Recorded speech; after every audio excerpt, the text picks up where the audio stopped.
The large meeting room fell silent as the alien diplomat finished speaking. Captain Jack Miller felt his stomach tighten.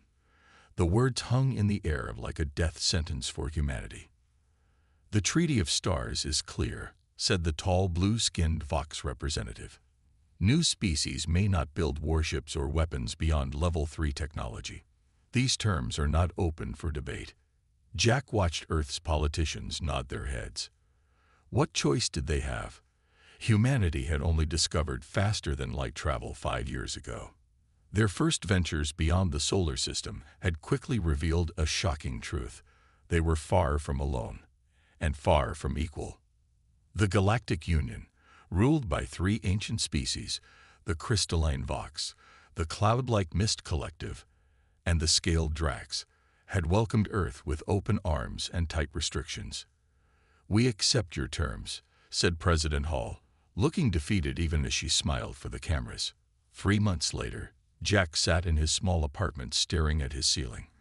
Since leaving the military's engineering corps, he had taken small jobs designing civilian ships. Nothing exciting. Nothing that mattered. A knock at his door surprised him. It was nearly midnight. "Who is it?"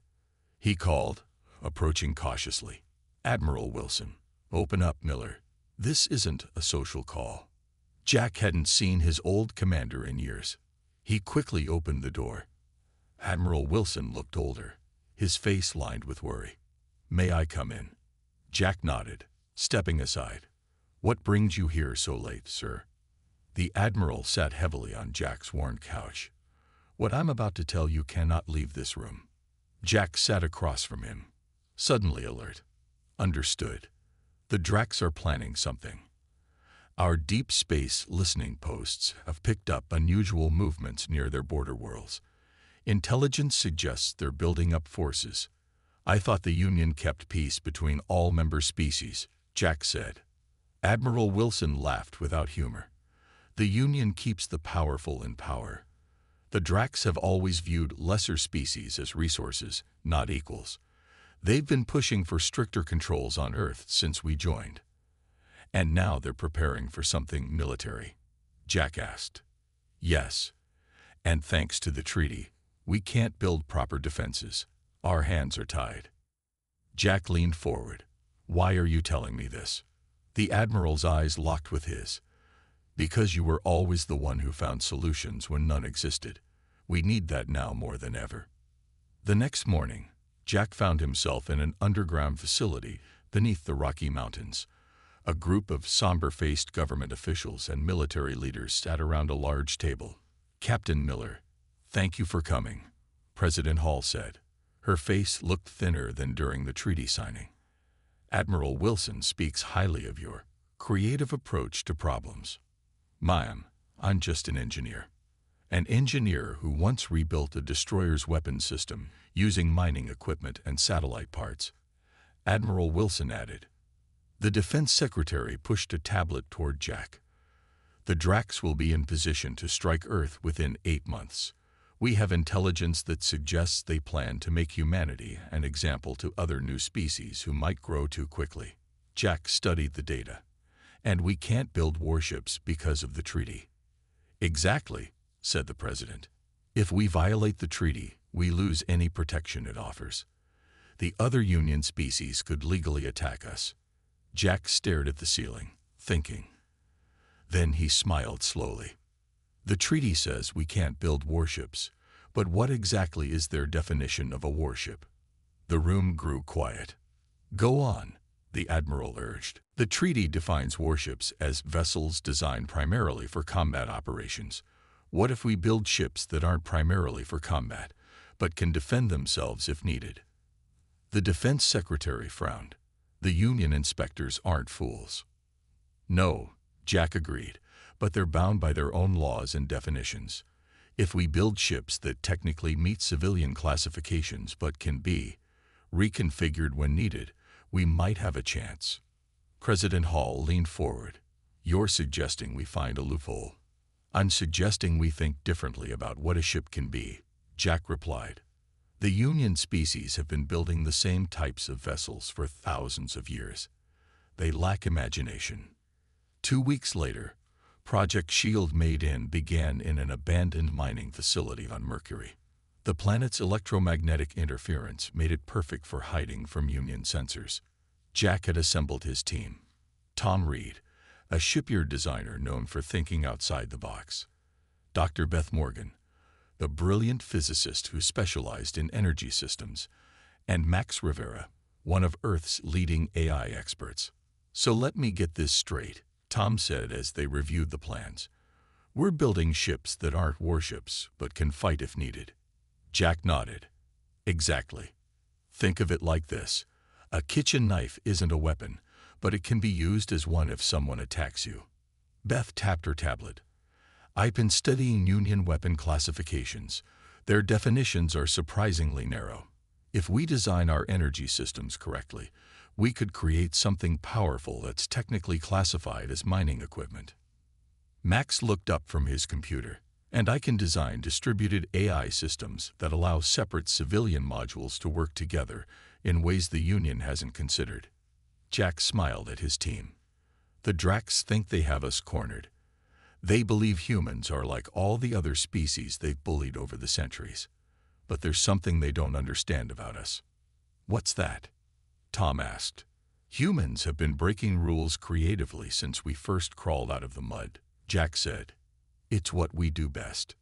6 weeks into the project, they had their first breakthrough.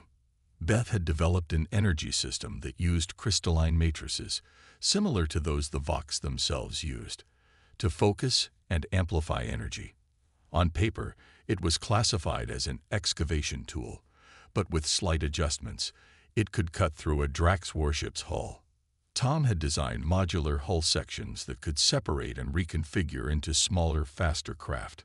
Each section, individually, was classified as a scientific analysis pod, but together they formed something far more dangerous. Max's AI systems were the final piece, allowing these separate components to work as one when needed, while remaining technically independent for classification purposes. As Jack watched the first simulations run successfully, Admiral Wilson joined him at the observation window. "Will it work?" the Admiral asked. Jack watched the holographic display as their theoretical ship separated into 30 autonomous units, surrounded a simulated Drax vessel, and disabled it without destruction. "It will work," Jack said confidently. "We're not building warships." "Admiral." "What are we building then?" Jack smiled. "Something better. Something the Union has never seen before." The Admiral nodded slowly. "How soon until the real thing?"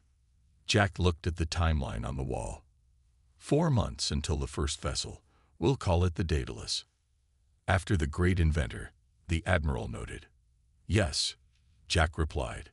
"The man who built wings when others thought flight was impossible." Outside the viewports of the Mercury facility, Earth glowed blue and green in the distance, vulnerable, but not defenseless. Not anymore. 6 months passed since Project Shield Made-In began. The secret facility on Mercury hummed with activity day and night. Jack Miller walked through the main construction bay, watching as workers assembled large sections of what would become the Daedalus. "How's it looking?" he asked Tom, who was directing a team attaching one of the modular sections. Tom wiped sweat from his forehead.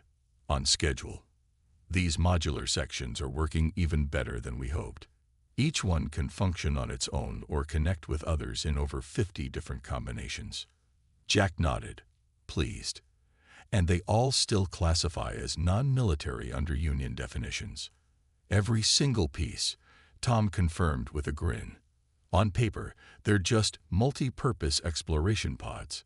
But when needed, they can form a defense grid that would make any Drax captain think twice." Jack moved on to Beth's lab, where she was fine-tuning the energy systems. Blue light pulsed through crystalline structures on her workbench.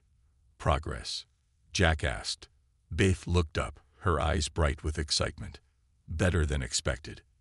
These mining lasers can now switch configurations in under 3 seconds. When they're in standard mode, they're perfect for cutting through asteroids. But with one command," she tapped her console, and the beam narrowed to a thin, intensely bright line. They become precise enough to disable a ship's engines without destroying the vessel, and Union inspectors would still classify them as mining equipment. Beth nodded. The Vox use similar technology themselves. They can't call it a weapon without reclassifying their own tools. Jack's final stop was Max's programming center, where holographic displays showed complex patterns flowing like rivers of light. "How's our brain coming along?" Jack asked. Max didn't look up from his work. "The distributed AI system is almost ready. Each module will have its own limited intelligence, but when they link together, they'll form a coordinated network.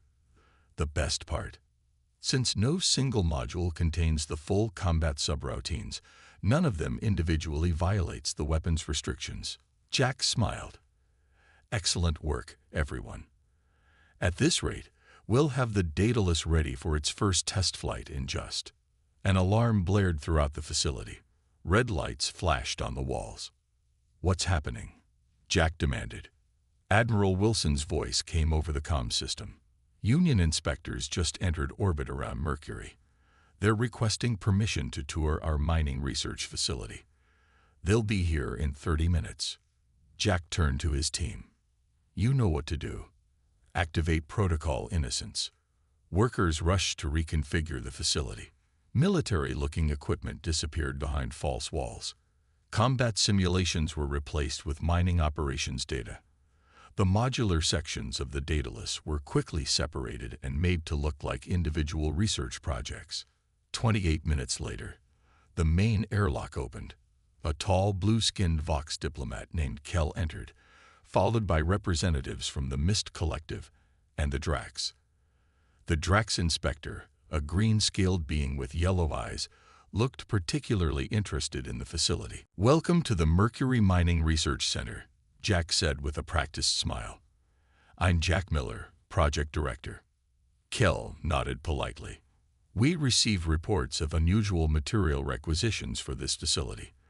The Union Council sent us to ensure compliance with the Treaty of Stars." "Of course," Jack said smoothly. "We're happy to show you everything we're working on." For the next 2 hours, Jack led the inspectors through carefully prepared areas of the facility. He showed them the mining laser prototypes, the habitat modules, actually the separated sections of the Daedalus, and the distributed analysis systems, Max's combat eye in disguise. The Drax inspector grew increasingly frustrated. "These energy readings are unusually high for mining equipment," he hissed. Beth stepped forward. "That's because we're testing new efficiency protocols. Earth's mining operations need to be competitive with established Union worlds. We have to do more with less." Kell, the Vox diplomat, studied a modular section carefully. "Interesting design choices. These connection ports seem almost like they could be used to join these modules together." "For ease of transport, of course," Tom explained quickly. "It's much more efficient to move them as a single unit when relocating to new mining sites." As the tour ended, Kell lingered behind the others. When they were briefly alone, he turned to Jack. "Clever," he said quietly. "Very clever." Jack kept his face neutral. "I don't know what you mean." Kell's crystalline eyes seemed to see right through him. "The Treaty of Stars has existed for 10,000 years. In all that time, no species has approached its restrictions quite like this." He paused. "The Drax are not as flexible in their thinking."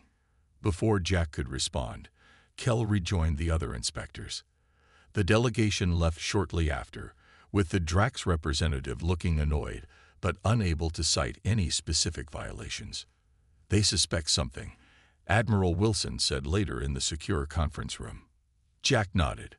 "Yes, but they can't prove anything. Every piece of equipment we showed them meets civilian classifications under the treaty." The Vox inspector seemed almost impressed, Beth noted. "And the Drax looked like he wanted to tear your head off," Tom added with a laugh. Admiral Wilson's face remained serious. "Our intelligence suggests the Drax fleet is nearly ready. They're gathering near the Arcturus system. We need to accelerate our timeline." Jack made a decision. "The Daedalus is ready for its first test. Let's launch in 3 days." The launch day arrived.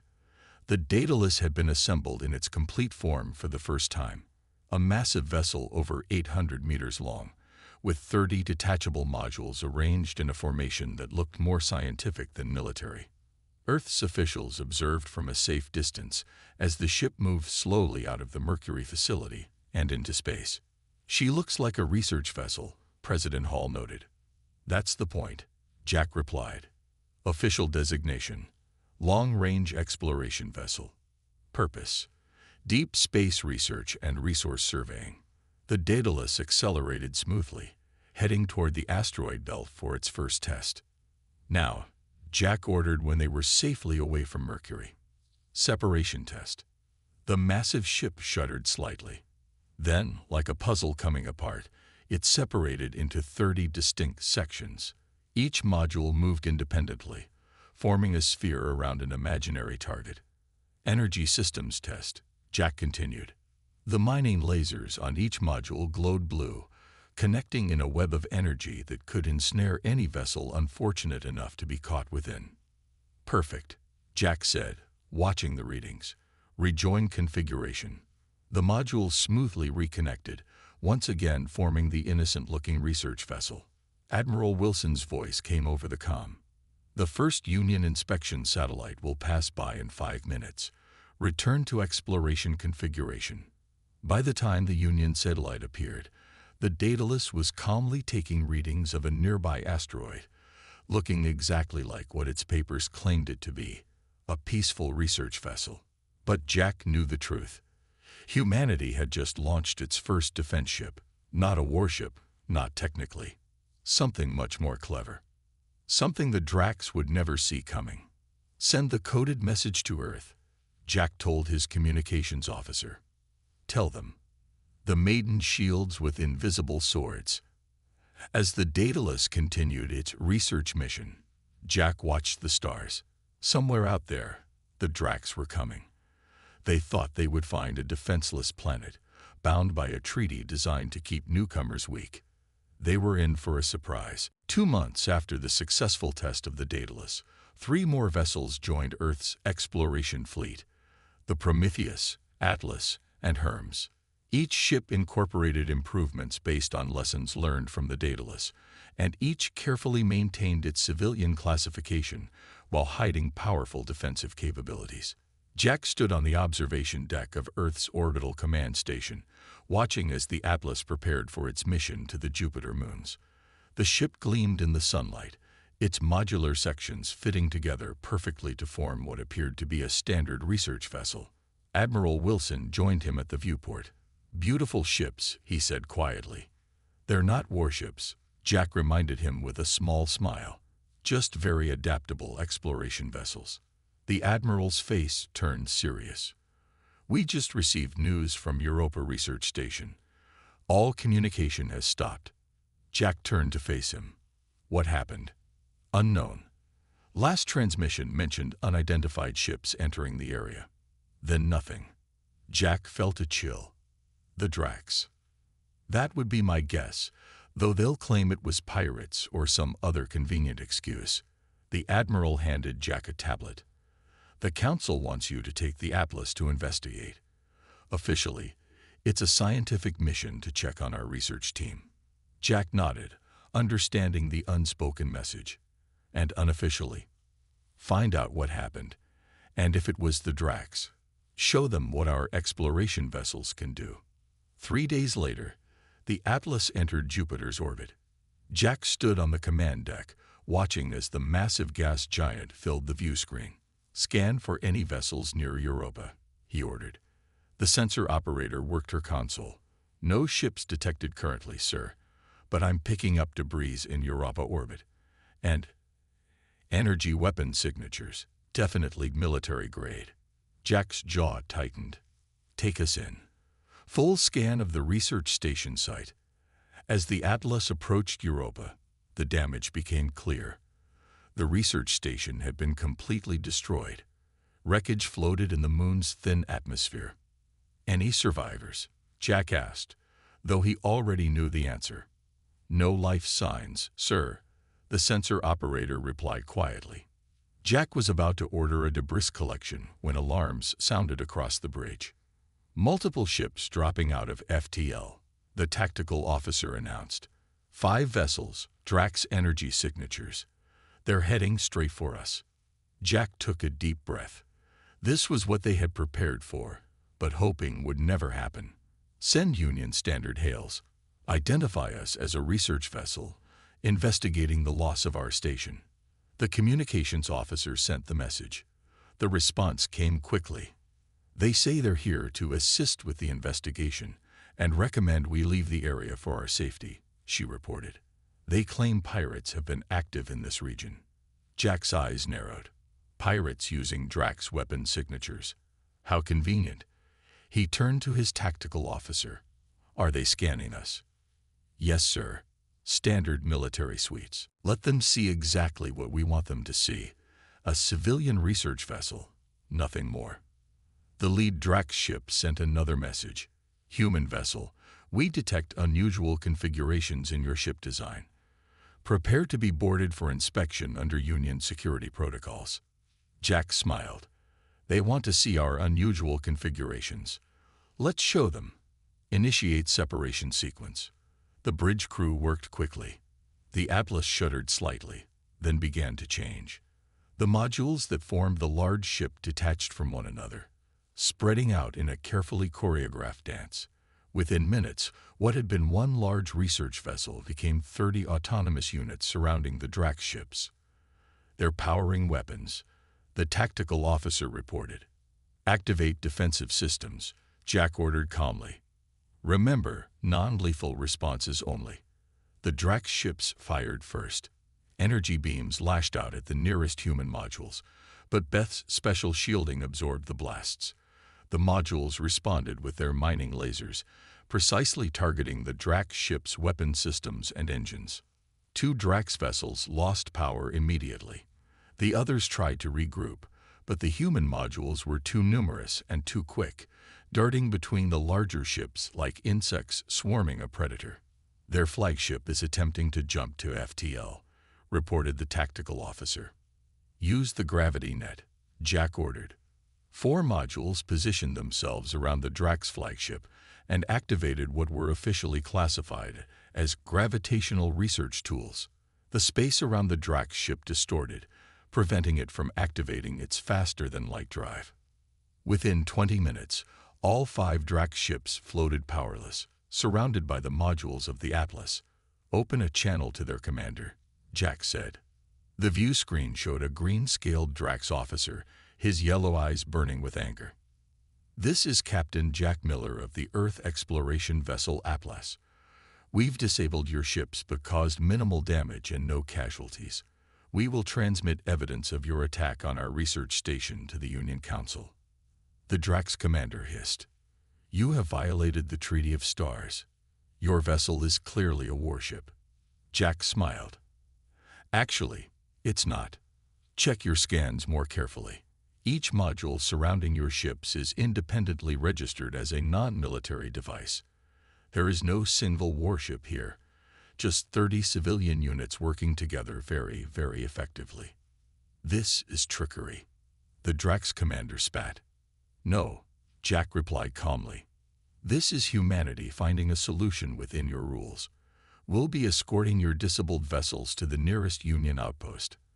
I suggest you prepare to explain why you attacked a human research station. 1 week later, Jack stood before the Union Council on their massive station near Alpha Centauri. Representatives from all member species were present, with the Drax delegation looking particularly unhappy. Kell, the Vox diplomat, who had inspected the Mercury facility, led the questioning. Captain Miller, the Drax have formally accused Earth of violating the Treaty of Stars by building warships. How do you respond? Jack gestured to the holographic display, showing the Atlas and its modules. The treaty defines a warship as a single vessel designed primarily for combat operations. What you see here are 30 separate modules, each independently registered for non-military purposes. They can work together when needed, but they are not a single warship. Murmurs spread through the council chamber. The Drax representative stood. This is merely wordplay. The intent is clearly military. The intent, Jack countered, is to protect our people from unprovoked attacks, like the one on our Europa station, which we have proven was carried out by Drax forces, not pirates. Kell studied the holographic display with his crystalline eyes. Then, to everyone's surprise, he laughed. A sound like tinkling glass. In 10,000 years of the treaty, he said, no species has approached its restrictions in quite this way. He turned to the council. The humans have found a path between the words of our law. Their vessels, individually, do not violate our technical definitions. The Drax representative hissed in anger, but other council members were nodding thoughtfully. The Mist Collective representative, a swirling cloud of gas in a containment suit, spoke next. Perhaps the treaty itself needs clarification. Jack held his breath. This was the moment that would determine Earth's future. Kell's crystalline eyes met Jack's. Or perhaps, said the Vox diplomat, we have something to learn from our newest members. The Union Council meeting ended without a clear decision. The Drax representatives stormed out, their scaled faces dark with anger. Jack knew this wasn't over. They'll retaliate, Admiral Wilson said as they boarded their shuttle back to Earth. The Drax never accept defeat, especially not public humiliation. Jack nodded. How soon? Intelligence suggests they're already mobilizing their main fleet. 50 warships, maybe more. Jack let out a low whistle. Our 4 vessels won't be enough against that many. Then we'd better come up with something new, the Admiral replied. It's what humans do best. 3 weeks later, long-range sensors detected a large Drax fleet entering the outer solar system. Earth's officials gathered in the Emergency Command Center beneath Geneva. 53 warships, the Defense Secretary reported grimly. They'll reach Earth in less than 2 days. President Hall looked at Jack. Options. Jack activated the holographic display. We have the Daedalus, Prometheus, Atlas, and Hermes positioned in Mars orbit. Each can separate into 30 modules, giving us 120 units total, against 53 fully armed warships. Someone asked. Those aren't good odds. We don't need to destroy them, Jack explained. We just need to stop them. The Union Council is watching. If the Drax openly attack Earth after we prove they attacked our Europa station, they'll lose political standing. Unless they win quickly and completely, Admiral Wilson pointed out. Then they'll control the narrative. Jack nodded, which is why we've developed Operation Trojan. He brought up schematics of a modified module from the Prometheus. We've created a special set of modules designed to look damaged in battle. If the Drax bring one aboard to study, as their protocol dictates for capturing new technology. Beth continued the explanation. Once inside their ship, the module will activate dozens of smaller units, each the size of a coffee mug. They'll disable the Drax ships from within. It's risky, Tom added. We'll need to make the damage look convincing. President Hall studied the plan, then looked up. Do it. Humanity is counting on you. The 4 human vessels took position in Mars orbit. Jack commanded from the Prometheus, which carried the special Trojan modules. Drax fleet approaching. The sensor officer reported. They've arranged in attack formation. Open a channel, Jack ordered. The communications officer worked her console. Channel open. Jack straightened his uniform. This is Captain Jack Miller of Earth Defense. You are entering restricted space without authorization. The Union Council has been notified of your movements. The view screen showed a large Drax commander, his scales darker than most Jack had seen. I am Fleet Commander Vex of the Drax Imperium, he hissed. Your pathetic legal tricks may have worked in the council chamber, but they will not save you here. Surrender your ships and prepare for occupation. Jack shook his head. That's not going to happen, Commander. The Drax bared his teeth. Then you will be destroyed. The Union rules are clear. If you resist with military force, you have violated the treaty. We're not using military force, Jack replied calmly. We're simply defending ourselves with civilian technology. a right guaranteed under Section 7 of the treaty. The Drax commander cut the transmission. "They're powering weapons," the tactical officer reported. Jack took a deep breath. "Initiate separation sequence. All ships." The 4 human vessels broke apart into their component modules, spreading out in a defensive formation around Mars. The Drax fleet opened fire. The battle was like nothing humans had ever experienced. The Drax ships were powerful, their weapons designed for maximum destruction. But the human modules were small, fast, and nearly impossible to target effectively. They darted between the larger ships, using their mining lasers to target weapons and engines with surgical precision.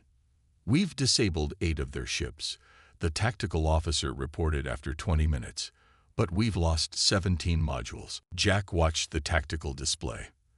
The Drax were adapting, learning to predict the movements of the modules. It was time. "Begin Phase 2, he ordered. "Prepare the Trojan." One of the Prometheus modules moved into position, then appeared to take a direct hit.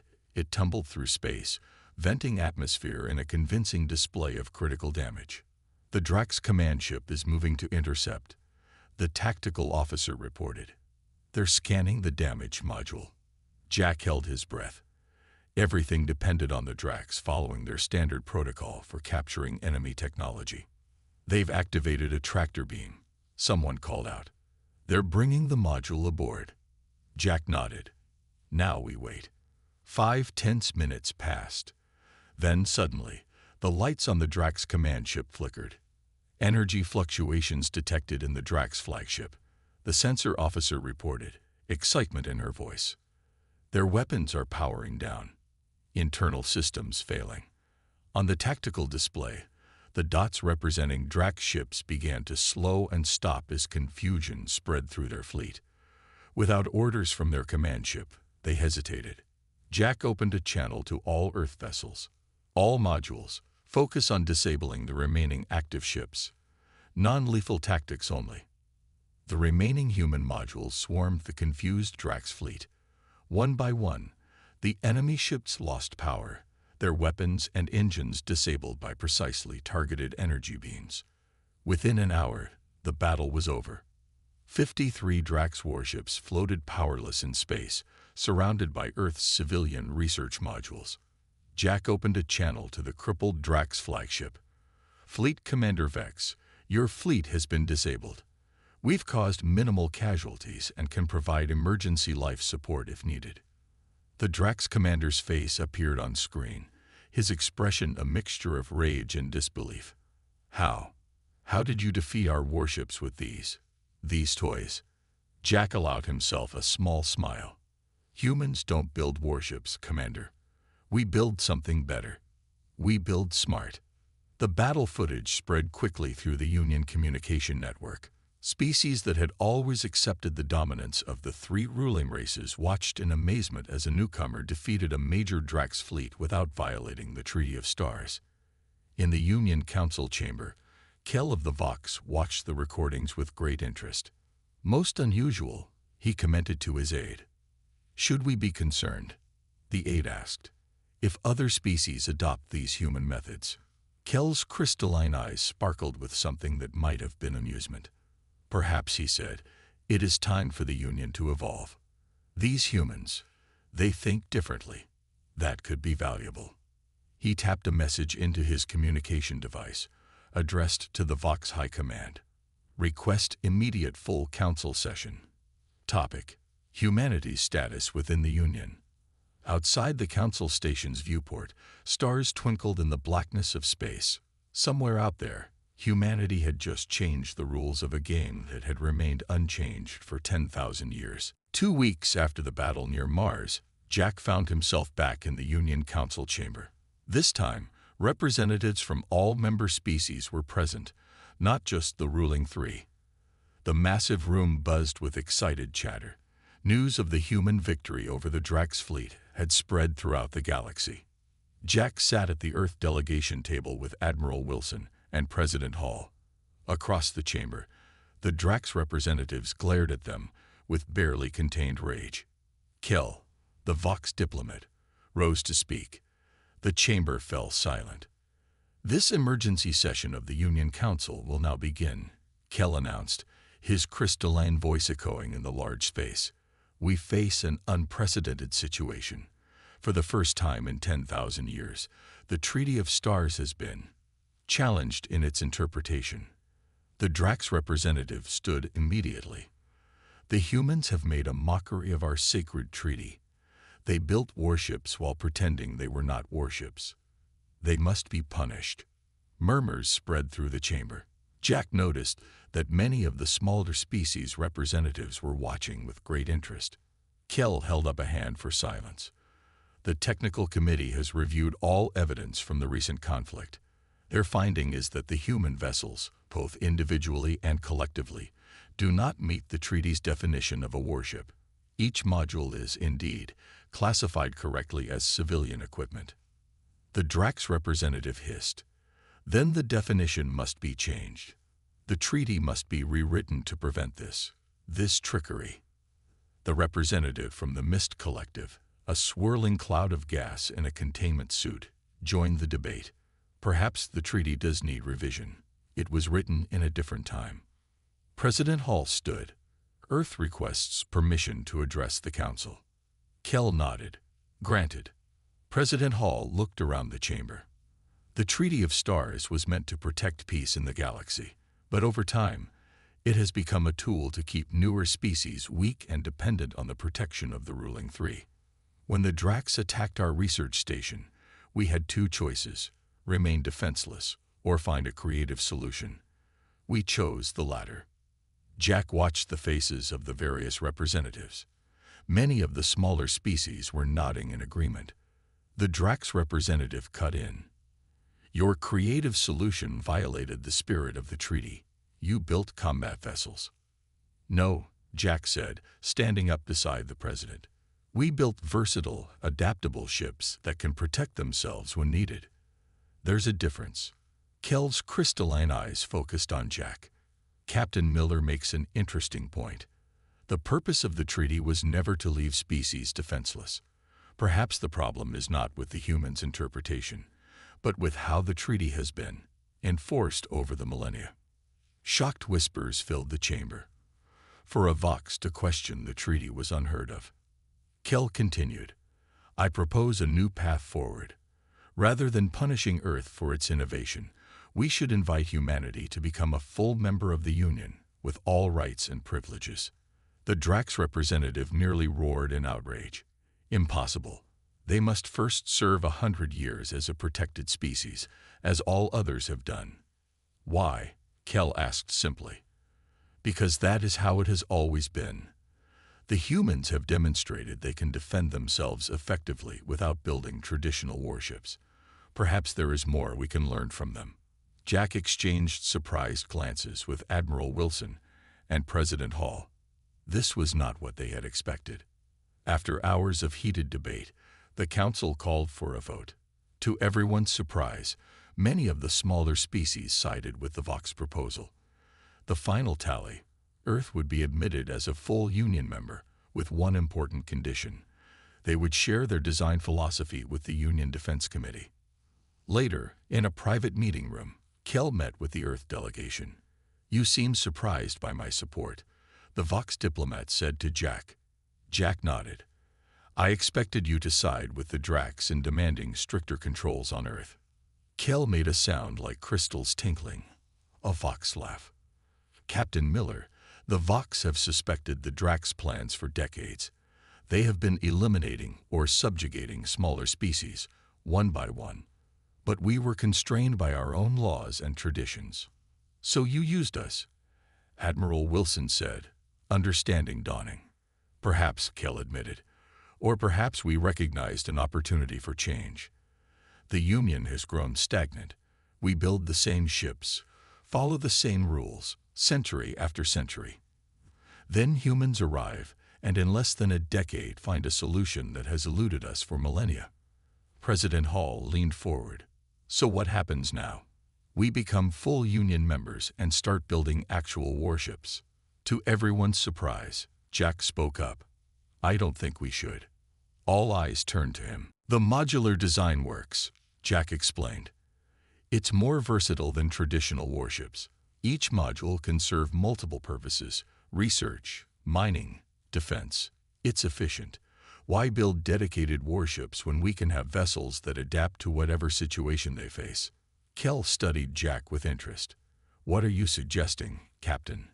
A new Union defense doctrine, Jack said, based on adaptability rather than brute force. Ships that serve many purposes, not just fighting. It would reduce the resource burden on all member species while improving collective security. The Vox diplomat was silent for a long moment. You continue to surprise me, Captain Miller. I had assumed once granted full member status, humans would eagerly build the weapons you were previously denied. Jack shook his head. That's not who we are. We don't want to dominate. We want to innovate. If the rest of the Union is willing, I believe our engineers could help design a new generation of multi-purpose vessels that would benefit everyone. 6 months later, Jack stood in the observation lounge of the Union's central shipyard. Below, workers from a dozen species collaborated on the construction of a massive new vessel, the Concordia. Kell joined him at the viewport. The first of its kind, the Vox diplomat said proudly. A true Union vessel, incorporating technology from all member species, but designed on human principles. The Concordia was beautiful, a marvel of engineering that could separate into different configurations depending on its mission. In peacetime, its modules would serve scientific and commercial purposes. In times of danger, they could quickly reconfigure for defense. You know, Kell said thoughtfully, in 10,000 years of the treaty, no one ever questioned why warships had to look like warships. We all accepted the definitions without challenge. Jack smiled. Humans have a saying. Sometimes the box needs thinking outside of. Kell made his tinkling laugh sound. Indeed. And now, the whole Union benefits from that thinking. As they watched, the Concordia began moving out of the shipyard for its first test flight. Its modular design gleamed in the starlight. Neither fully a warship nor fully a peaceful vessel, but something new altogether. You humans never built warships after all, Kell remarked. No, Jack agreed. We built something better, peace through adaptability. The Concordia disappeared into the stars, carrying with it the beginning of a new era for the galaxy, one where the Treaty of Stars protected all species equally, and where human ingenuity had changed the course of galactic history without firing a single shot in anger. The emergency lights bathed the Galactic Council chamber in an eerie red glow. 12 representatives from the most powerful species in known space sat in uncomfortable silence. Their normal arguments and political games had disappeared. Fear had replaced them. Admiral Reed stepped forward, his uniform torn and stained with what looked like oil. His face, normally proud and confident, now showed exhaustion and defeat. The Void Swarm has taken the Proxima system, Reed said, his voice rough. That's the third system in 2 weeks. A gasp rippled through the chamber. The Proxima system had been home to over 8 billion beings. How many survivors? Asked the Lumi ambassador, her translucent skin pulsing with concerned light patterns. Reed's face hardened. None that we know of. The swarm doesn't leave survivors. The council leader, an ancient being who remembered the founding of their alliance, leaned forward. Admiral Reed, please show us the latest battle footage. The center of the chamber lit up with a hologram. It showed hundreds of council ships forming a defensive line around a blue-green planet. Then, something that looked like a storm made of dark energy appeared. It moved unlike anything natural, sometimes flowing like water, sometimes jumping like electricity, sometimes spreading like smoke. Wherever it touched a ship, the lights went out. Then the ship crumpled like paper, crushed by an invisible hand. We lost 317 ships, Reed said. The Void Swarm barely slowed down. The council chamber erupted in panicked voices. We must try again to communicate with it, insisted the Lumi ambassador. Perhaps if we've tried, shouted Reed. It doesn't respond to any signals. It doesn't negotiate. It just consumes. Then, we need better weapons, said the representative from the Mech Collective, his cybernetic eye whirring as it focused. If we reconfigure our energy cannons to... We've tried every weapon in our arsenal, Reed interrupted. Nothing works for long. The swarm adapts too quickly. Then we must retreat, said Elder Voss, his ancient voice barely above a whisper. Abandon the outer systems and fortify our core worlds. Reed shook his head. Our scientists have tracked its path. At its current speed, the swarm will reach every inhabited world in our space within 6 months. There's nowhere to run. Silence fell again, heavier than before. In the corner of the chamber sat Tom, the human representative. Humans were relatively new to the council, having joined only 30 years ago. They were still seen as unpredictable and emotional by many of the older species. Tom had been quiet throughout the meeting, listening carefully and watching the other representatives panic. Now, he cleared his throat. There is one option we haven't considered. All eyes turned to him. The council leader tilted his head. Speak, Representative Tom. Tom stood up slowly. He was shorter than most beings in the room, but something in his steady gaze made them pay attention.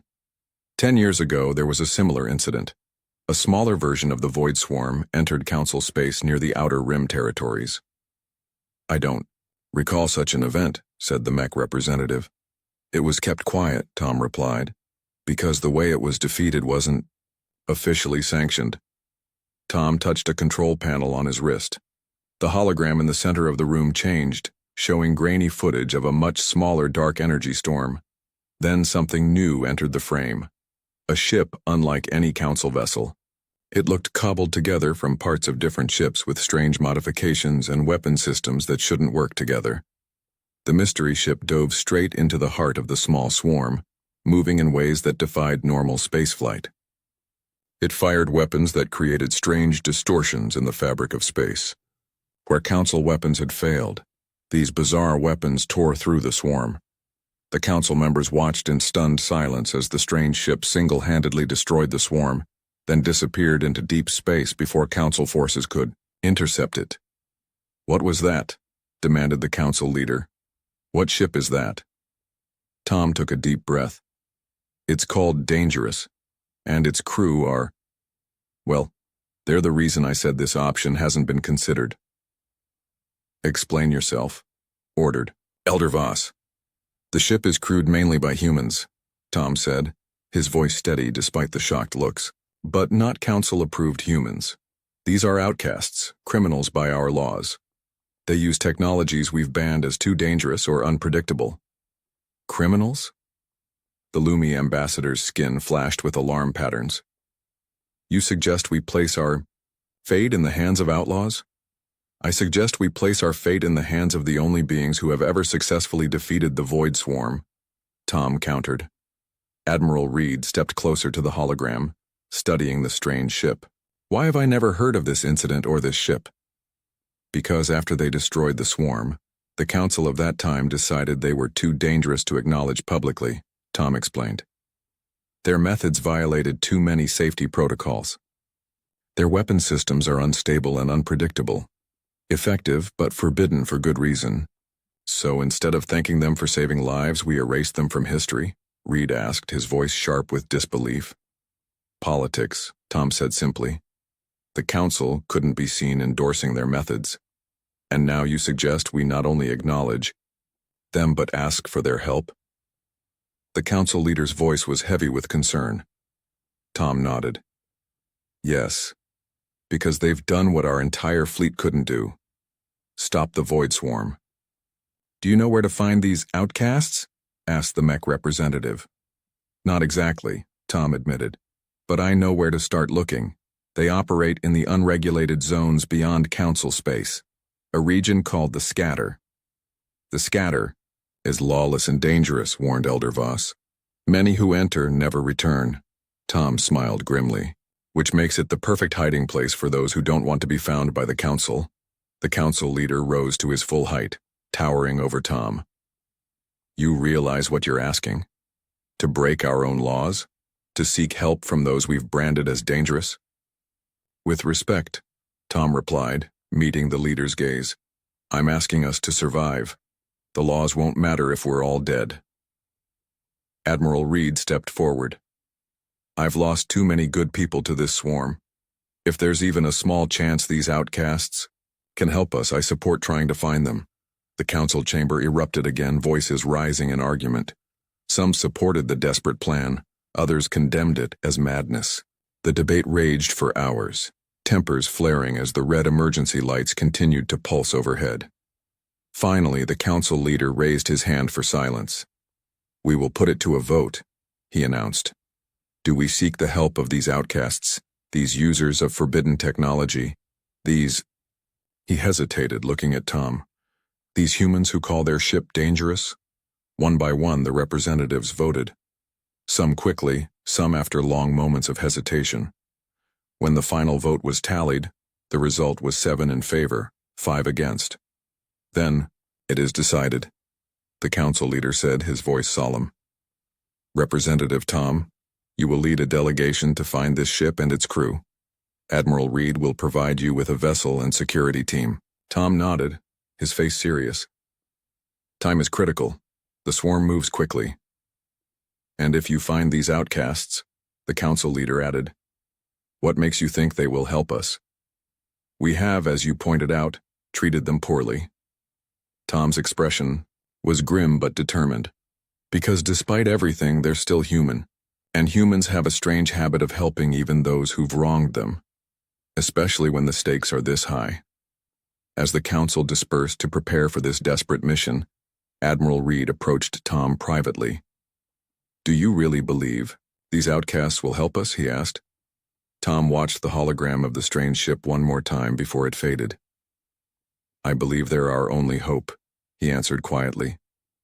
And right now, hope is all we have left. The diplomatic vessel Seeker cut through the darkness of space, traveling far from the safe, well-mapped routes of Council territory. It was a sleek ship, built for speed rather than combat, with the Galactic Council emblem prominently displayed on its hull.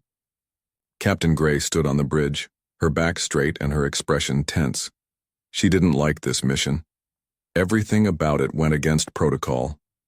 How much longer until we reach the scatter? She asked, not bothering to hide her discomfort. Tom checked the navigation display. About 6 hours.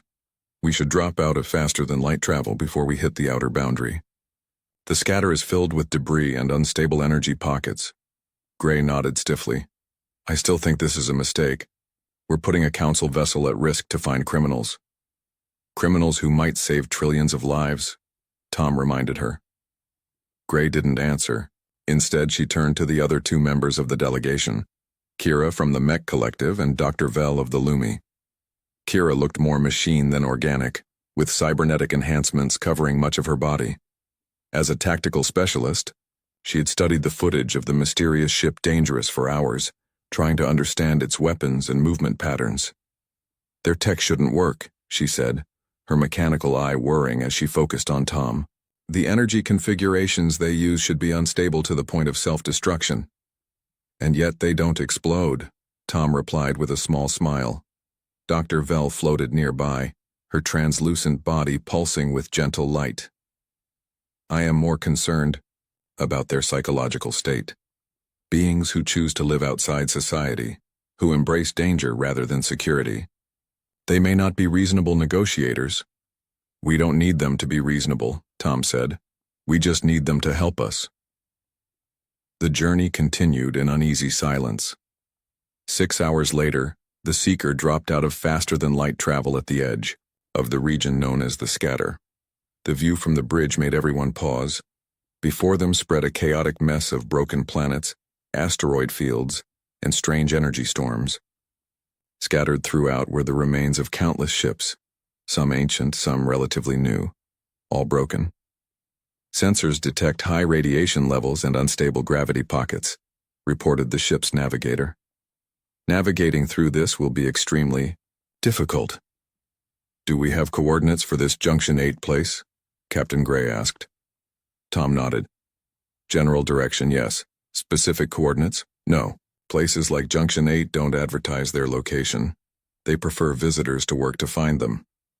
Gray frowned. So how do we locate it? We ask, Tom said simply.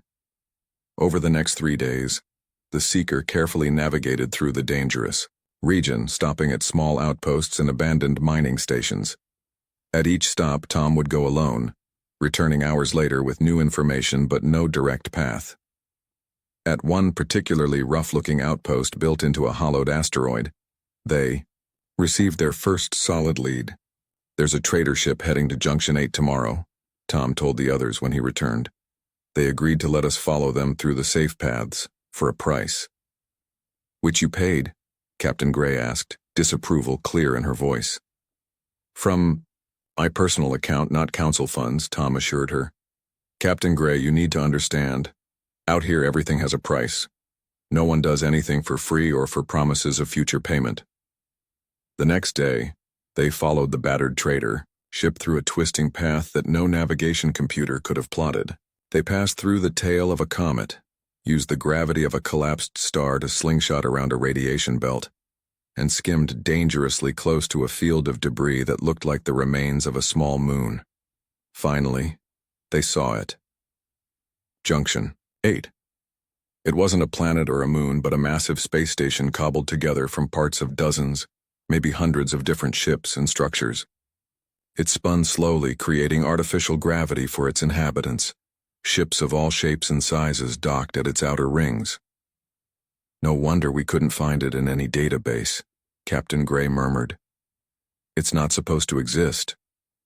"Most interesting things aren't," Tom replied. The Seeker docked at the outermost ring, as far from the center of the station as possible. Tom suggested they change out of their council uniforms into more casual clothing. Captain Gray refused, but the others agreed. "We need to blend in," Tom explained as they prepared to disembark. "A council ship is already suspicious. Officers in full uniform will be seen as a threat." "We are a threat," Gray responded. "These people are breaking council law by operating this station." Tom sighed. "Out here, the council is just another group making demands and offering nothing in return. Remember that." Junction 8's interior was a shock to the council delegation. The corridors were cramped and winding, with pipes and wires exposed along the walls. The air smelled of machinery, cooking food, and too many bodies in too little space. People of dozens of species pushed past each other. Some recognized council species, others completely unknown. Most alarming to Captain Gray and the others was the open carrying of weapons. Nearly everyone had at least a sidearm visible, and many wore full combat gear. Tom led them to a large central area that served as both a marketplace and a gathering space. Booths selling everything from ship parts to exotic foods lined the walls. In the center, tables were filled with people drinking, eating, and making deals. "This is where we start," Tom said. "We need to ask about the dangerous, but carefully. Just mentioning the name might cause problems." "Why?" asked Dr. Vell. "Because ships with reputations like the dangerous have both friends and enemies," Tom explained. "And we don't know which we'll find here." They spent hours moving through the market, Tom carefully asking questions that seemed casual but were designed to gather information. Most people ignored them or provided useless information for payment. Some became hostile at the mere hint of council authority. As the station's artificial day cycle began to dim toward night, they found themselves in a quieter section, at a small bar tucked away from the main market. "We're getting nowhere," Captain Gray said, her frustration evident. "We should return to the ship and try a different approach tomorrow." "Wait," Kira said suddenly, her cybernetic eye focusing across the room. "That woman in the corner. She reacted when you mentioned unusual ship modifications to the bartender." Tom followed Kira's gaze. In the darkest corner sat a woman alone, at a table. She was human, with short dark hair and eyes that seemed to miss nothing. Her clothing was simple but well worn, like someone who valued function over appearance. A tool belt hung around her waist, and her hands showed the calluses of someone who worked with machinery. "Stay here," Tom said quietly. "Let me approach her alone." Tom walked carefully across the room, stopping a respectful distance from the woman's table. "Mind if I join you?" he asked. The woman studied him for a long moment. "Counsel," she said finally. It wasn't a question, Tom didn't deny it. My name is Tom. I'm looking for a ship. There are hundreds of ships docked at Junction 8, she replied. Be more specific. Tom hesitated, then took the risk. A ship called Dangerous. The woman's expression didn't change, but her posture shifted slightly, becoming more alert. Never heard of it. I think you have, Tom said. And I think you know its crew. What makes you say that? The way you tensed when I said the name. The repair calluses on your hands match the type of modified engines they use. And the fact that you identified me as counsel but haven't called station security to remove me. A small smile touched the woman's lips. Observant, but still wrong. Tom leaned forward. The Void Swarm has returned, bigger this time. We've lost 3 systems already. Billions dead. We need help. For the first time, genuine emotion crossed the woman's face, a flash of concern quickly hidden. Even if this ship existed, she said quietly, why would its crew help the Council? The same Council that banned them, hunted them, and erased them from history? Because the Swarm doesn't care about old grudges, Tom replied. It will consume everything. Council space, the scatter, all of it. No one will be left to remember who was right or wrong. The woman was silent for a long moment. Then she stood up. Follow me, she said. Just you, tell your friends to stay here. Tom nodded to the others, then followed the woman through a maze of corridors deeper into the station than they had ventured before. She led him to a small, unmarked door, pressed her hand to a hidden scanner, and stepped inside. The room beyond was a private docking bay.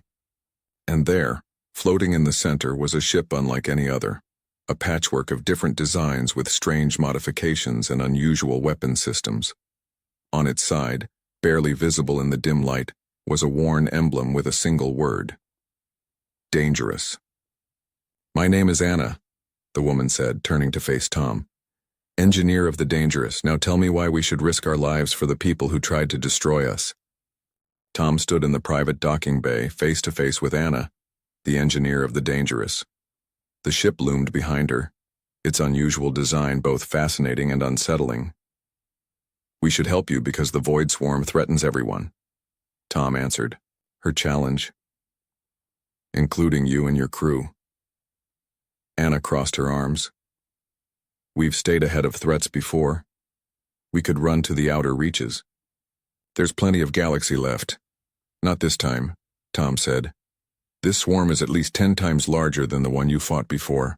Our scientists tracked its path. It's consuming everything in its way, and it's getting faster. A new voice joined the conversation. Let me guess. Your fancy council weapons can't stop it? A man emerged from the ship's airlock. He was tall, with broad shoulders and a face marked by old scars. His eyes had the sharp, assessing look of someone who had seen too many battles. This, Tom guessed, was the captain. No, they can't, Tom admitted. Every conventional weapon we've tried has failed. The swarm adapts too quickly. The captain walked closer, studying Tom. And you remembered the ship that did stop a swarm 10 years ago. A ship you officially claim doesn't exist. Yes. So the council sent you to find us.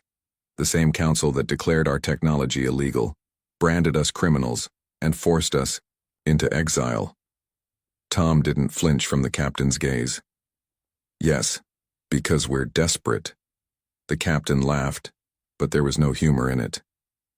At least you're honest. He extended his hand. I'm Jack, captain of the Dangerous. Tom shook his hand. I'm Tom, representative of Earth on the Galactic Council. I know who you are, Jack said. Your face has been on broadcasts, the youngest human ever appointed to the Council. Quite the honor.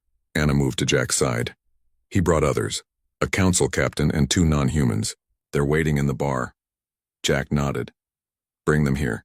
If we're going to talk, might as well have everyone present. While Anna left to fetch the others, Jack led Tom aboard the Dangerous. The interior of the ship was as unusual as its exterior. The corridors were narrow but efficient, with equipment secured against every wall. Nothing was wasted and nothing was for show. "This isn't what I expected," Tom admitted as they entered what appeared to be a meeting room. The space was cramped, but functional, with a central table bolted to the floor and screens showing ship systems on every wall. "What did you expect? Criminals living in filth?" Jack asked. "Actually, yes," Tom said honestly. "The Council portrays those who use banned technology as dangerous and unstable." "We're dangerous to our enemies," Jack corrected. "Unstable is a matter of opinion." The room's door opened and Anna returned with Captain Gray, Kira, and Dr. Vell. Gray's face was tight with disapproval. Kira's cybernetic eye whirred as it scanned the ship's systems, and Dr. Vell's skin pulsed with cautious light patterns. "Welcome aboard the Dangerous," Jack said without warmth. "Please sit down." Once everyone was seated, Jack pressed a button on the table. "Full crew meeting now." Within minutes, 4 more people entered the room. "Meet the crew," Jack said. "You've already met Anna, our engineer. This is Marcus, weapons specialist." Marcus was shorter than Jack but moved with the fluid grace of a trained fighter. His eyes constantly scanned the room, and his hands never strayed far from the weapon at his hip. Doc, our medic. Doc was tall and thin with a kind face that contrasted with the rest of the crew. His right arm was visibly cybernetic, more advanced than anything Tom had seen in Council space. And our non-human crew members, Bolt and Stone. Bolt was small, no taller than a human child, with scaled skin and eyes that moved independently of each other. He moved with incredible speed, almost blurring as he took his seat. Stone was the opposite, massive and gray, appearing to be made of living rock. He had to duck to enter the room and took up 2 seats at the table. Captain Gray stared in shock. "Those species are not in Council records." "That's because the Council hasn't met them yet," Jack said. "The galaxy is bigger than your maps show." Tom refocused the conversation. "We need your help to fight the Void Swarm. You've done it before." "We need you to do it again." "At what cost?" Jack asked.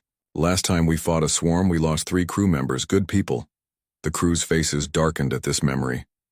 "We're prepared to offer payment," Captain Gray began. Jack cut her off with a sharp gesture. "We don't need your money. What we need is freedom. If we help you, the Council removes all criminal charges against us and our ship. We get to live without being hunted."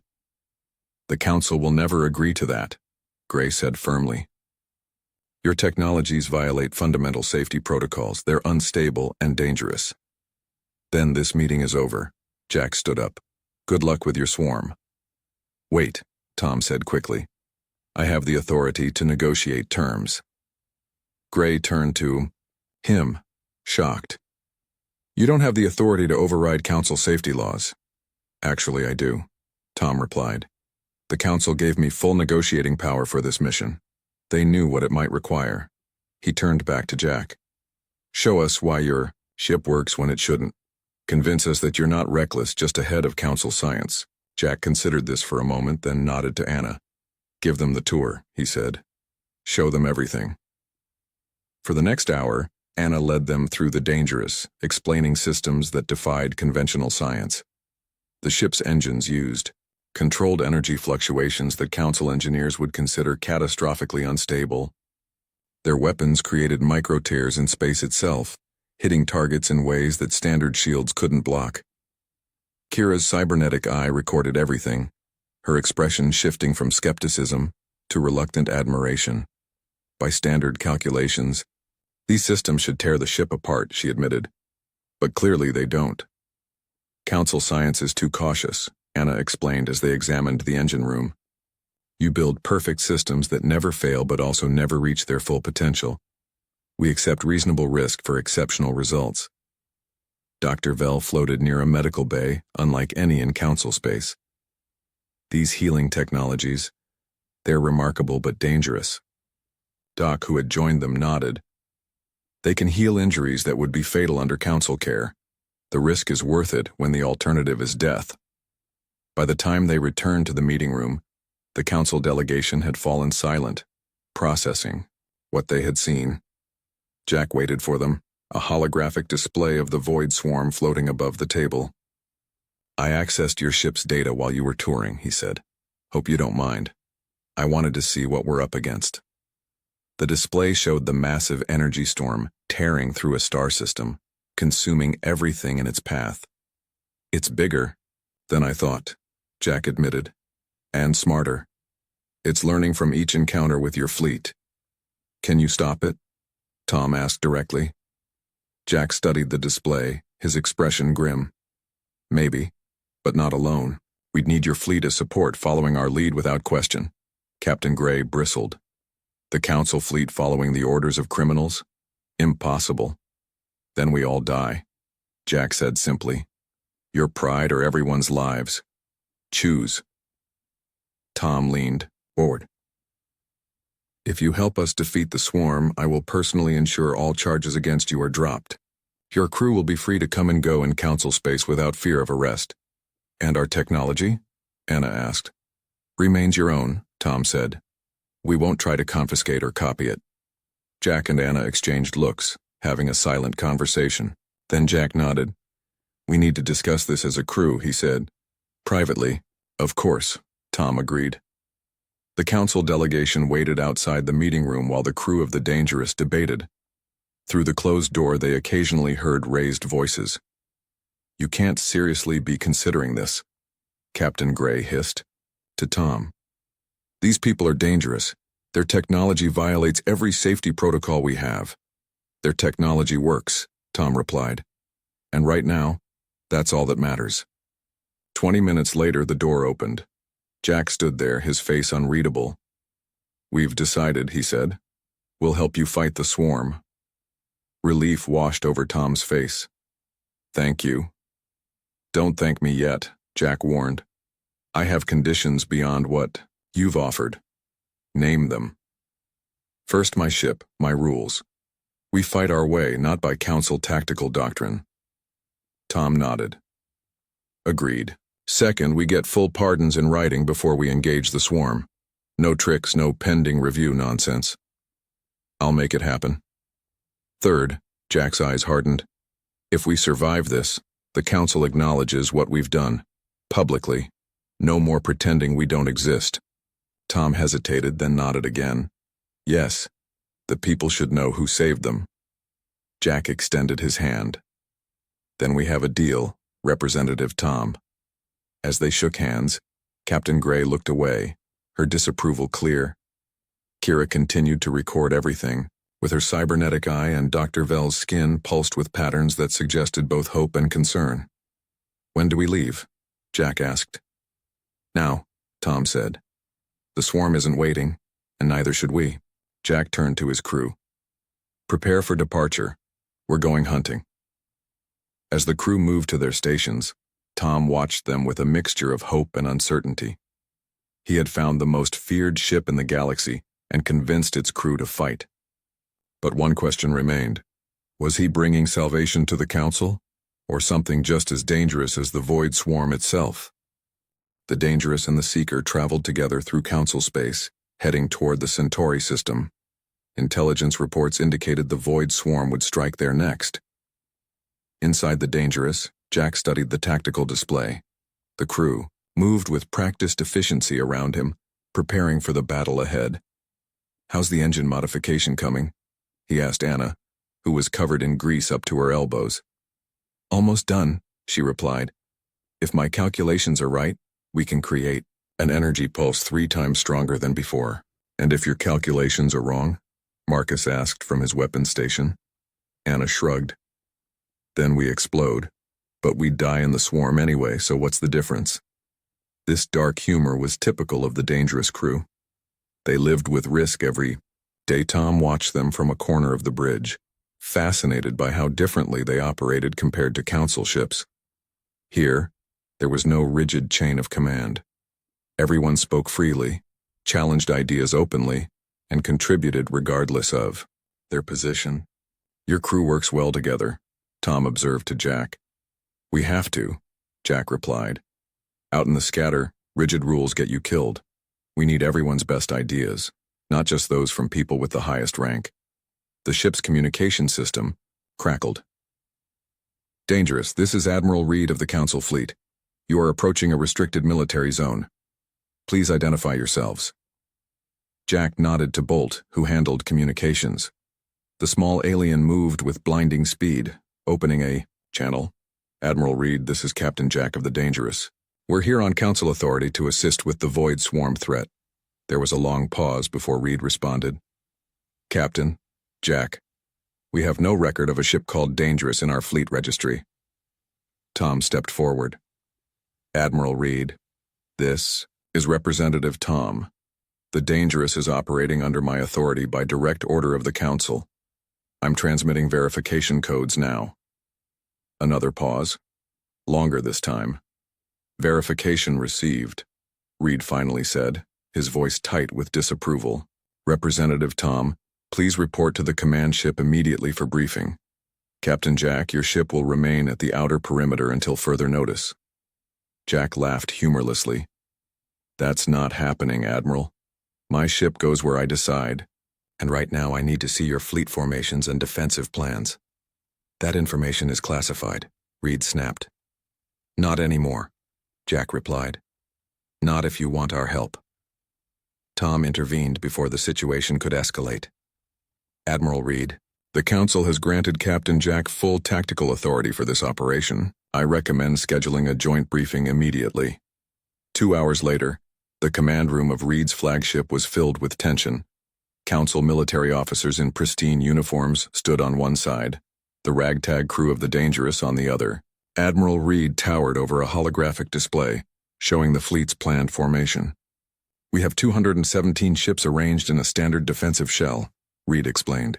Energy weapons charged and ready. If the swarm follows its previous patterns, it will approach from the direction of the Proxima system within the next 6 hours. Jack studied the display, then shook his head. This won't work. Reed's face reddened. This is standard Council doctrine for normal threats, Jack interrupted. The Void Swarm isn't normal. Your neat formation gives it exactly what it wants, a connected energy grid to feed on. What do you suggest instead? Tom asked, before Reed could object further. Jack waved his hand over the display, scattering the neat formation into seemingly random positions. Asymmetric defense, he explained. No ship within energy transfer range of another. When the swarm attacks one section, it can't use that ship's power to jump to the next. Reed stared at the chaotic arrangement. This violates every tactical principle we have. Ships need to support each other, concentrate firepower. Conventional firepower doesn't work against the swarm, Jack reminded him. You've already proven that. Then what does work? Reed demanded. Jack nodded to Anna, who stepped forward and placed a small device on the table. It projected a new image, schematics for a weapon unlike anything the Council officers had seen. We call it a void disruptor, Anna explained. It doesn't try to destroy the swarm with direct energy. Instead, it creates micro-tiers in space that disrupt the swarm's ability to maintain cohesion. That technology is explicitly forbidden by Council safety protocols, one of Reed's officers objected. Creating tiers in space-time could lead to catastrophic collapse. On a large scale, yes, Anna agreed. But these are controlled temporary tiers that self-seal in microseconds. We've used this technology 10 times, Jack added. The universe hasn't ended yet. Reed looked to Tom, who nodded. The Council has temporarily suspended those safety protocols for this mission, Admiral. And if we refuse to follow this strategy? Reed asked. Then we leave, Jack said simply. And you can try your standard formation against the swarm. Let me know how that works out. Oh wait, you won't be able to because you'll be dead. The bluntness of his statement left the room silent. Finally, Reed sighed heavily. How quickly can we implement these changes? 4 hours later, the Council fleet had been completely reorganized, according to Jack's plan. The Dangerous took position at what seemed like a random point in space, far from the main fleet. Why are we out here alone? Captain Gray asked from her temporary station on the Dangerous's bridge. She and the other Council delegates had remained aboard for the battle. Because we're the bait, Jack replied calmly. The swarm will detect our unusual energy signature and come for us first. That's when we hit it with the void disruptor and create a weakness for the fleet to exploit. You're risking your ship deliberately? Gray sounded shocked. That's what we do, Marcus said from his weapons station. Take risks that matter. Before Gray could respond, the ship's sensors blared. A warning. Swarm detected, Bolt announced, his voice high and fast. Approaching from Vector 37. On the main view screen, they saw it. A massive storm of dark energy, swirling and pulsing as it moved through space. It was at least 3 times larger than in the records Tom had shown them. All hands, battle stations, Jack ordered calmly. Anna, power up the disruptor. Marcus, target the central mass when it gets within range. Bolt, keep our comm link to the fleet open. Everyone moved with practiced precision. Stone, the massive rock-like alien, braced himself against the engineering bulkhead, ready to physically hold systems together if necessary. Swarm has changed course, Bolt reported. It's coming straight for us. Jack smiled grimly. Good. It took the bait. The darkness approached rapidly, filling the view screen. Inside the swirling mass, they could see the crushed remains of ships it had consumed. Disruptor at full power, Anna called out. But Jack, the readings are off the scale. This swarm is too big for our standard approach. Jack's face hardened. Then we'll have to get creative. New plan. He quickly outlined a dangerous modification, using the ship's own power core to amplify the disruptor's effect. That could burn out our engines completely, Anna warned. Better than being consumed, Jack replied.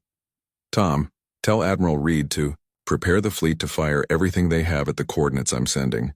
The moment they see our signal, they hit that exact spot with everything. Tom relayed the instructions while the crew prepared for their desperate gambit. The void swarm surrounded them now, tendrils of dark energy brushing against their shields. The ship shuddered as systems began to fail. Shields at 60%. Marcus reported. Dropping fast. Wait for it, Jack said, eyes fixed on the sensor readings. We need the heart of the swarm in range of the disruptor. The ship shook violently. Lights flickered. Shields at 40%. Not yet.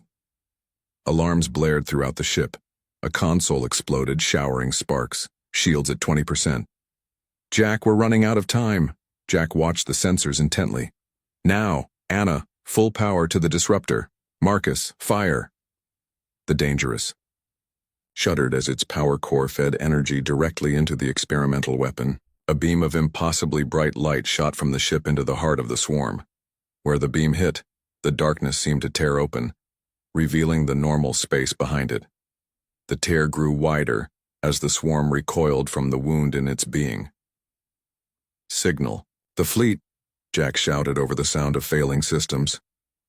Tom sent the signal, and in the distance hundreds of council ships fired simultaneously at the coordinates Jack had provided.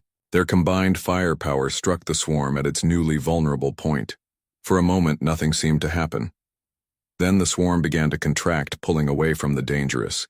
Its movements became erratic, losing the coordinated flow that had made it so deadly. It's working, Anna shouted. The disruptor created a cascade effect. The swarm can't maintain cohesion. On the main view screen, they watched as the massive dark energy storm began to break apart, dissolving into smaller and smaller fragments until they dissipated entirely. Silence fell over the bridge, broken only by the sound of damaged systems, sputtering. Did we win? Captain Gray asked in disbelief. Jack checked the sensors one last time. Seems like it. Swarm readings are gone, just normal space debris now. A cheer erupted from the crew, quickly followed by a series of alarms. Don't celebrate yet, Anna warned. Our power core is critical. We've got maybe 10 minutes before it goes completely. Can you fix it? Jack asked. Anna was already moving toward engineering. Maybe. If Stone and I can manually contain the reaction. As Anna and Stone rushed to save the ship, Admiral Reed's voice came over the comm system. Dangerous, this is Admiral Reed. The swarm appears to be completely neutralized. What is your status? Jack looked around at his damaged ship and exhausted crew. We've been better, Admiral, but we're still here. How's your fleet? Minimal casualties, Reed replied, his tone softer than before. Whatever you did, it worked. Thank you. Jack nodded, though Reed couldn't see it. "You're welcome. Now, if you don't mind, we have a ship to save." As emergency repair teams from the Council fleet approached to assist, Jack turned to Tom.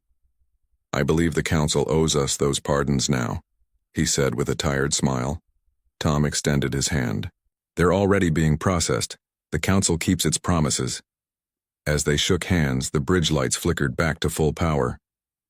Anna's voice came over the intercom. "Power core stabilized. We're not going to explode today." Another cheer went up from the crew. The most feared ship in the galaxy had just saved everyone.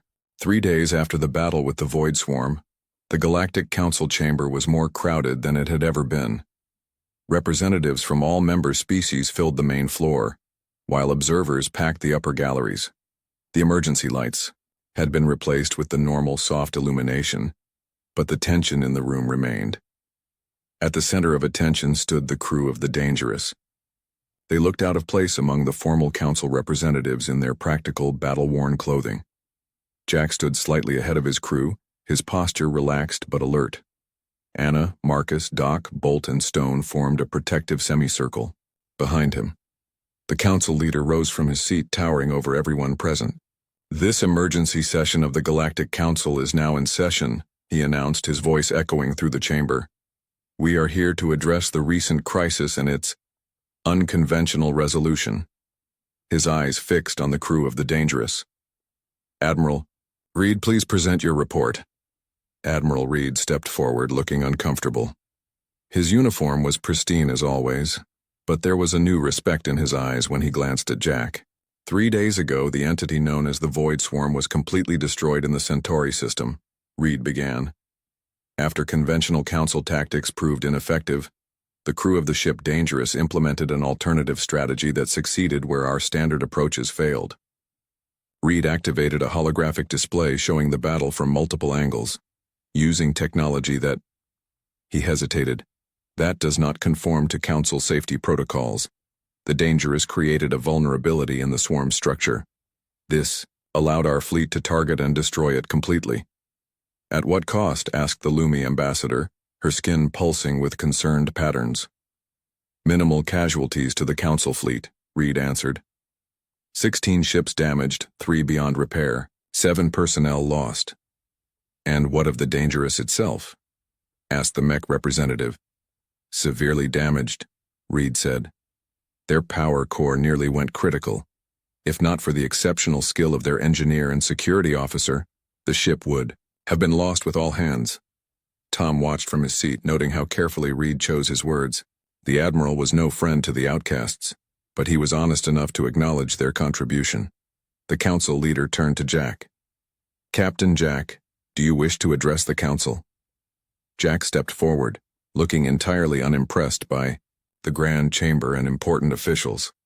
"I'm not much for speeches," he said simply. "My crew did what we do, solve problems that others can't. The only difference is this time, the council actually asked for our help instead of hunting us." A murmur ran through the chamber at his bluntness. "And you used prohibited technology to achieve this result," the council leader stated. "We used effective technology," Jack corrected. "Whether you prohibit it or not doesn't change how well it works." The leader's expression hardened. "Technologies are prohibited for good reason, Captain. The void disruptor you employed creates tears in space-time. The potential for catastrophic failure was worth the risk when the alternative was certain death," Jack interrupted. "That's something your council never seems to understand. Perfect safety doesn't exist. Sometimes you have to take calculated risks to survive." The chamber erupted in voices, some outraged, some supportive. The council leader raised his hand for silence. "Nevertheless, you saved countless lives. The council acknowledges this debt." He nodded to Tom. "Representative Tom, I believe you made certain promises to secure this crew's assistance." Tom stood and approached the center of the chamber. "I did," he confirmed. "Full pardons for all crew members of the Dangerous, removal of their criminal designations, and public acknowledgement of their role in defeating the Void Swarm. The council has reviewed these terms," the leader said. "While there are concerns about setting a precedent, we recognize the exceptional circumstances." He pressed a control on his podium. and 6 official documents appeared on the central display. Full pardons for Captain Jack, Engineer Anna, Weapons Specialist Marcus, Medical Officer Doc, Communications Officer Bolt, and Security Officer Stone, the leader announced. All prior charges related to use of prohibited technology are hereby expunged. Jack's expression remained neutral, but Tom noticed Anna's shoulders relax slightly. Additionally, the leader continued, the ship Dangerous will no longer be classified as a rogue vessel. And our technology? Jack asked directly. The leader hesitated. That is, more complicated. Elder Voss spoke up from his seat.